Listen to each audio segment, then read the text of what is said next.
Mario Dumont a la solution à tout. Alors, Emma Québec qui sonne l'alarme des réserves de sang qui sont au plus bas, réclame du public là, que les gens disponibles, surtout pour certains groupes, là, puissent aller faire des dons de sang le plus rapidement possible. Josée Larrivée, porte-parole d'Emma Québec, est avec nous. Bonjour. Bonjour, M. Dumont. Merci de nous recevoir. Ouais, est-ce que c'est fréquent, ce temps-ci de l'année? Est-ce que c'est une période souvent sensible après les fêtes?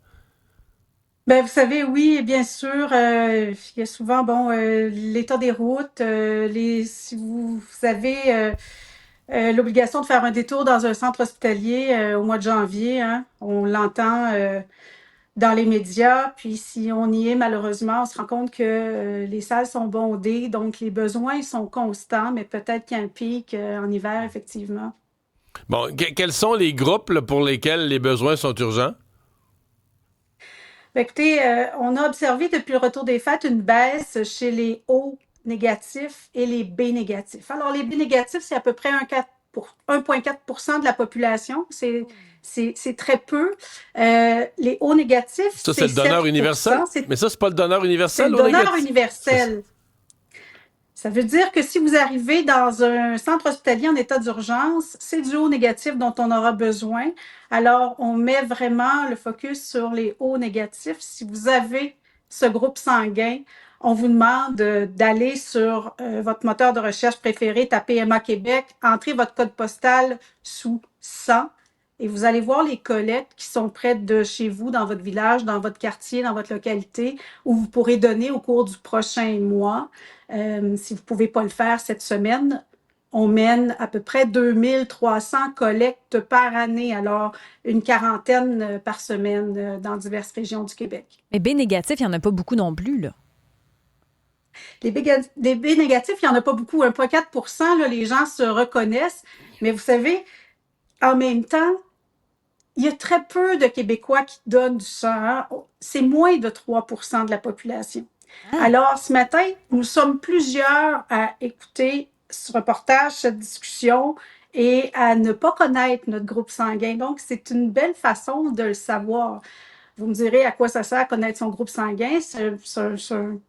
C'est une donnée à connaître sur soi-même, pourquoi pas? Mais moi, ce que j'entends, parce que moi, j'ai fait 7 dons de sang à peu près, mais ce que j'entends tout le temps quand je dis ça aux collègues ou peu importe, c'est les gens qui ont peur du sang, qui n'aiment pas ça. C'est beaucoup ça l'argument que j'entends autour.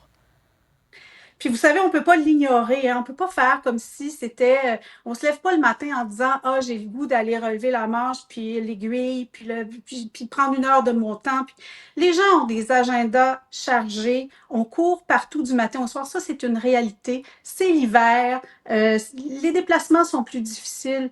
Tout ça entre en ligne de compte. Mais vous savez, tantôt, je vous entendais parler de l'importance de relayer sa richesse avec Francis. Ben, voilà une belle occasion de relayer quelque chose d'encore peut-être plus important qui est sa santé, quelle richesse, n'est-ce pas? Puis c'est un legs qu'on peut faire de son vivant, puis c'est un petit geste. Vous savez, quand on va dans les centres de dons, puis on s'adresse à des donneurs, ça m'émeut toujours de voir à quel point c'est un geste qu'on pose dans l'intimité, hein? C'est-à-dire qu'on ne se vante pas de ça. On place ça dans l'agenda. Entre la fin de travail, passer à l'épicerie, aller nourrir la famille. Oups, on prend un petit 45 minutes, 1 heure pour aller à la salle des Chevaliers de Colomb, au centre communautaire, faire un don de sang. Ça flash pas. C'est pas le geste le plus flamboyant. Mais ça coûte rien, tu sais. Ça coûte rien que du temps. Puis il faut avoir été, là, moi je l'ai vécu, on est plusieurs malheureusement à l'avoir vécu, une personne aimée, on est dans un centre hospitalier, puis tu vois le visage qui blanchit, puis c'est la vie qui s'en va. Puis tout à coup, tu vois les poches de sang arriver, la transfusion, les couleurs reviennent, la vie revient. Alors, ce sont pas juste des mots quand on dit donner du sang, c'est sauver des vies.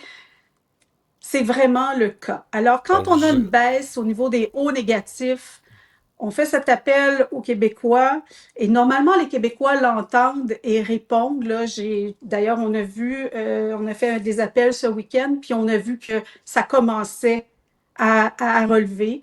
Donc, Mais on faut pas rappelle, donc lâcher. les gens vont sur le site d'Emma Québec, vous dites, ils rentrent leur code postal et vont voir là, s'il y a une clinique qui est, et les heures là, près de chez eux. Oui, puis si vous prenez des médicaments, si vous avez des interdictions, vous pouvez aller voir sous puis-je donner. C'est établi clairement pour ne pas vous déplacer inutilement. Je Si comprends. vous voyez que la collecte est pleine, que vous avez un peu de temps, vous pouvez toujours passer parce qu'il y a toujours un 15% de gens qui ont pris rendez-vous qui malheureusement ne peuvent pas se rendre. Alors, on fait tous les efforts possibles. Puis parlez-en surtout. C'est important de parler du don de sang. Es-tu donneur? As-tu déjà donné? Invitez du monde, viens avec moi, prenez rendez-vous à deux. C'est plus agréable. Puis, ben, La petite ça galette crée est des bonne nouveaux à la fin. donneurs. Ah, puis la petite La galette petite à la galette fin. est bonne à la fin. José Larrivée d'Emma Québec, merci de nous avoir parlé. Au revoir. Merci.